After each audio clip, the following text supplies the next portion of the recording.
یا رب دل پاک و جان آگاهم ده، یا رب دل پاک و جان آگاهم ده، آه شب و گریه سحرگاهم ده. در راه خدا اول ز خود بی خودم کن، بی خود چه شدم ز خود و خود راهم ده.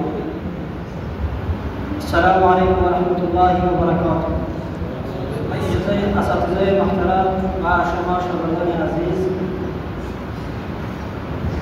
پارچه شعری از فیلسوف مشرق زمین علامه محمد اقبال میخواهم در خدمت شما به خوانش میگیرم. چون چراغ لاله سوزم در خیابان شما، چون چراغ لاله سوزم در خیابان شما. ای جوانان عجم جان من و جان شما.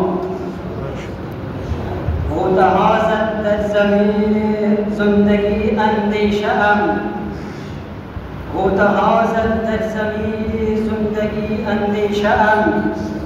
تا به دست آورده ام افکار پنهان شما.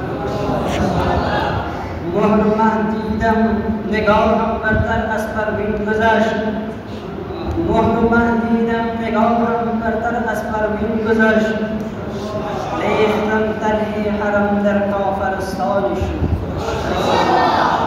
تا سنانش تیزتر گردد فرو پیچیدمش، تا سنانش تیزتر گردد فرو پیچیدمش. شاهی آشفته و اندر بیابان شد. فکر رنگینم کند نظری تهی دستان شهر، فکر رنگینم کند نظری تهی دستان شهر.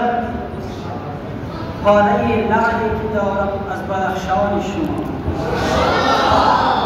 میرسد مردی که زنجیری غلامان بشکند، میرسد مردی که زنجیری غلامان بشکند. دیده ام از روزنی دیوار زندان شما. حلقه گردی منزل ای پیکران آبگیر، حلقه گردی منزل ای پیکران آبگیر.